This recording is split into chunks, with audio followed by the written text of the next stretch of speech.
A very good evening everyone and welcome to the new video on Vidya Bhavan coaching. তোমরা আজকে লাইটের class number 3 দেখছো।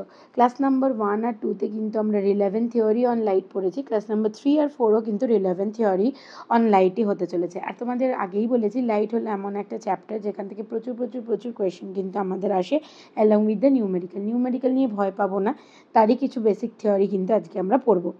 তো চলো ফার্স্ট পয়েন্ট যেটা পড়বো সেটা হচ্ছে যে new Cartesian sign convention for the spherical mirror. Spherical মিররের কোথা দিয়ে লাইট পাস করলে, কোথায় কোথায় অবজেক্ট রাখলে কোথায় ইমেজ তৈরি হয় সবই কিন্তু পড়েছি আমরা, রাইট? তো এখন যেটা পড়বো সেটা হচ্ছে কিছু সাইন কনভেনশন, কী হয়, কোনটা পজিটিভ নেব কোনটা নেগেটিভ নেব, কী করে আমরা নিউমেরিক্যাল সলভ করবো অন স্পেরিক্যাল মিরর, সেগুলো ফার্স্ট তার জন্য থিওরিগুলো পড়ি। The object is always placed on the left of the mirror and the light from the object falls on the left to right. তার মানে কি বলেছে? The object is always placed on the left on the mirror. মিররের লেফটে, এটা হচ্ছে left side, সবসময় object লেফটে থাকবে। আর মিরর লেফটেও হতে পারে, ইমেজ লেফটেও হতে পারে, রাইটেও হতে পারে, ডিপেন্ড আপন দ্য রে diagram. Okay, all the distance parallel to the principal axis as measured from the pole, বলতে parallel to the principal Axis যে ডিস্টেন্সগুলো হবে পোল থেকে তাদের আমরা কি করি ডিস্টেন্স মেজার করে থাকি। Okay, all the distance measure to the right of the pole are taken, পোলের রাইটে মানে এদিকে হচ্ছে পজিটিভ আর এদিকে হচ্ছে নেগেটিভ লেফটে। The height measure upward perpendicular, উপরের দিকে যদি হয় তাহলে পজিটিভ, নিচের দিকে যদি হয় তাহলে নেগেটিভ হাইট। হ্যাঁ, যেমন এটা পজিটিভ হাইট হবে, এটা নেগেটিভ হাইট হবে, যেখানে লেখাও আছে দেখো, ঠিক আছে? তাহলে আর height measure downwards negative, upwards positive বললাম। পোলের রাইটে হলে পজিটিভ নেব ডিস্টেন্স, আর পোলের লেফটে হলে কি নিচ্ছে, নেগেটিভ নিচ্ছি। এই পয়েন্ট 6টা পয়েন্টের মধ্যে কিন্তু এটাই লেখা আছে।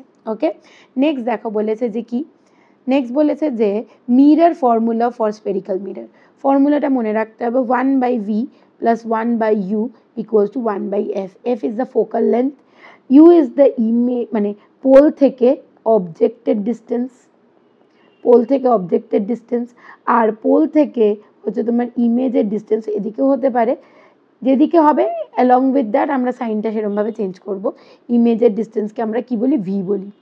ইউ হচ্ছে অবজেক্ট ডিস্টেন্স আর ভি হচ্ছে কি ইমেজ ডিস্টেন্স। ওকে, আর ম্যাগনিফিকেশন, তাহলে মানে এই ফর্মুলাটা কিন্তু ভীষণ ইম্পর্টেন্ট ফর নিউমেরিক্যাল, মনে রেখে দিও। ওকে, আর magnification for the spherical mirror কি, ম্যাগনিফিকেশন হয় height of the image by height of the object always. Okay, so magnification is the ratio of the height of the image to the height of the object, and magnification is also related to the object distance and the image distance. Object distance and image distance দিয়েও আমরা কিন্তু একটা relation পাই।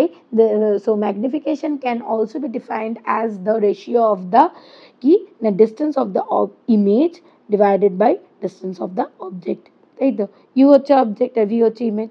তাহলে এই ফর্মুলাটাও কিন্তু মনে রেখে দিও ফর ম্যাগনিফিকেশন, দুটো দিয়ে কিন্তু অনেক নিউমারিক্যাল আসে। নেক্সট পড়বো রিফ্র্যাকশন, প্রতিসরণ।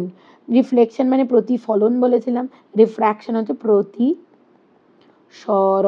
প্রতিসরণ মানে কি, লাইট রেট এরকম সোজা না গিয়ে একটু বেঁকে হয় ওপরের দিকে চলে যাবে, নাহলে কি মানে কি হয়ে যাবে, অ্যাওয়ে ফ্রম দ্য নর্মাল চলে যাবে। এটাকে নর্মাল বলে আমরা জানি, লেখাও আছে দেখো, অ্যাওয়ে ফ্রম দ্য নর্মাল চলে যেতে পারে ডিপেন্ডিং আপন দ্য মিডিয়াম। আর এটা কি হয়ে যাবে, এটা হয়ে গেলে অ্যাওয়ে ফ্রম দ্য মিডিয়াম, আর এটা কি হয়ে গেছে, কাছে এসে গেছে, মানে towards the normal. So depending upon the medium of the refraction, light rays can come closer to the normal, যেটা এখানে হয়েছে, and can go away from the normal, ঠিক আছে? এবার কি, যখন হচ্ছে রেয়ার মিডিয়াম মানে হালকা মিডিয়াম থেকে, হ্যাঁ, হালকা থেকে ঘন মিডিয়ামে যায় তখন কাছে চলে আসে, নর্মালের দিকে চলে আসে। আর যখন ঘন মানে ডেন্স মিডিয়াম থেকে রেয়ারের মিডিয়াম মানে হালকা মিডিয়ামের দিকে যাবে। ঘন মানে কি, ধরো ওয়াটার থেকে যখন এয়ারে যাবে তখন কি হয়ে যাবে, দূরে সরে যাবে।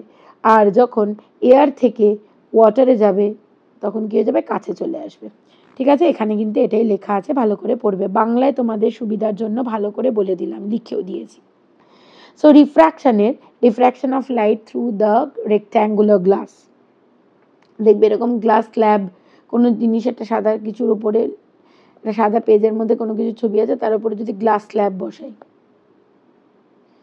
তখন কি হচ্ছে, তখন কিন্তু রাইটের আগে পিছু মানে উঁচুর দিকে উঠে আসে কোনো অ্যালফাবেট, সেগুলোই দেখব with the help of the example of the refraction of light through a rectangular glass slab. When a ray of light passes through a rectangular glass slab, it gets bent twice at the air glass interface and at the glass air interface. ঠিক আছে, twice bend হয়ে যায়, এটাকে বলেছে মানে দুবার bend হয়। কখন? একবার হচ্ছে এয়ার থেকে গ্লাসের এই ইন্টারফেসে আর একবার গ্লাস থেকে এয়ারের ইন্টারফেসে, দুবার কি হচ্ছে, আমাদের রিফ্র্যাকশন হচ্ছে। ঠিক আছে, তার জন্য দেখা একবার কি হয়ে যাচ্ছে, তার মানে এটা কি আছে, রেয়ারের মিডিয়াম থেকে ডেন্সার মিডিয়ামে যাচ্ছে, গ্লাস ডেন্সার ঘন, তখন কি হয়ে যাচ্ছে, কাছে চলে আসছে। আবার যখন ডেন্সার থেকে, গ্লাসটা হচ্ছে ডেন্সার থেকে এয়ারে যাচ্ছে মানে রেয়ারের মিডিয়ামে যাচ্ছে, তখন কি হচ্ছে, দূরে সরে যাচ্ছে। এই যেটা হলো এটাকে বলে ল্যাটারাল ডিসপারশন। এই যে অ্যাকচুয়ালি কি লাইটটা এরমভাবে ঢুকে এরমভাবে বেরোনোর কথা ছিল, না হয় এরমভাবে যে স্মরণ হলো, প্রতিসরণ হলো, মানে লাইটটার যে পাথটা অল্প অল্প করে কাছে এগোলো দূরে সরে গেল, এটা হলো একে বলে ল্যাটারাল ডিসপ্লেসমেন্ট, ল্যাটারাল ডিসপ্লেসমেন্ট বলে। ঠিক আছে, রেক্ট্যাঙ্গুলার গ্লাস স্ল্যাবের ক্ষেত্রে এটা হয় কিন্তু। নেক্সট, লজ অফ রিফ্র্যাকশনেরও কিছু ল হয়, এগুলো কি না, incident ray and the reflected ray and the normal always lies on the same plane, যেটা আগে বলেছিলাম রিফ্লেকশনের ক্ষেত্রেও এটা সেমই ছিল। আর the ratio of the sine of incident angle, sine of refraction angle always equals to the কি না রিফ্র্যাক্টিভ ইন্ডেক্স অফ দ্য মিডিয়ামের ওপর ডিপেন্ড করছে। তাহলে কি বললাম, আবার বলছি, the ratio of the sine of incident angle to the ratio of the sine of refraction angle is always equals to the refractive index of the medium, mu বলে, mu, এ কি বলে, মিউ, MEW, ওকে। চলো next হচ্ছে তোমার refractive index. So what is the definition for the refractive index? The absolute refractive index of the medium is a ratio of the speed of light in the air or vacuum to the speed of light in the medium. যে মিডিয়ামে refractive index মাপবো সেই মিডিয়ামে speed of light নিচে লিখবো, আর speed of light আমাদের air বা ভ্যাকুয়ামে কত থাকে সেটা উপরে লিখবো। তাদের দুজনের রেশিও বার করলে কিন্তু আমরা কি পেয়ে যাচ্ছি না, refractive index of the medium পেয়ে যাচ্ছি। ওকে, রিলেটিভ রিফ্র্যাক্টিভ ইন্ডেক্স মানে হচ্ছে refractive index of the medium 2 with respect to medium 1, এরকম যদি বলি মানে 2 উইথ রেসপেক্ট টু 1, তাহলে কি হবে, 1টা উপরে হবে 2টা নিচে হবে। ঠিক আছে, আর লিখবো কিরমভাবে, এরকম N21 বলে। রিফ্র্যাক্টিভ ইন্ডেক্স অফ যার বার করছি আর যার রেসপেক্টে বার করছি সে পরে হবে, রেশিওর ক্ষেত্রে সে আগে হবে যার রেসপেক্টে বার করছি, আর লিখবার ক্ষেত্রে সে পরে হবে, অপোজিটটাও তাই সেমই হবে। ঠিক আছে, নেক্সট হচ্ছে স্পেরিক্যাল লেন্সেস। সো স্পেরিক্যাল লেন্সেসের আগে অবধি আজকে আমরা পড়লাম, তাহলে কি কি পয়েন্ট পড়লাম একটু বলি। ক্লাস 3তে কার্টেশিয়ান সাইন কনভেনশন পড়লাম স্পেরিক্যাল মিররে, তারপরে পড়লাম কি ফর্মুলা পড়লাম যেগুলো দিয়ে অঙ্ক আসবে, আমরা যখন প্রিভিয়াস ইয়ারে আসা ফ্রিকোয়েন্টলি আস্ক কোয়েশ্চেনগুলো এমসিকিউগুলো করবো তখন কিন্তু এগুলো খুব কাজে লাগবে। তারপর পড়লাম কি what is refraction, refractive index পড়লাম, তারপরে বলেছি যে দ্য গ্লাস স্ল্যাবের মধ্যে দিয়ে কীরকম হচ্ছে সেটা, তারপরে কি পড়েছি, লজ অফ রিফ্র্যাকশন পড়েছি, তারপরে পড়লাম হচ্ছে রিফ্র্যাক্টিভ ইন্ডেক্সের ডেফিনেশন, তারপর কার রেসপেক্টিভ মানে refractive index of medium 2 with respective medium 1 আর refractive index of medium 1 with respect to medium 2, এগুলো পড়লাম। স্পেরিক্যাল লেন্সেস আমাদের নেক্সট ক্লাসের জন্য রইল।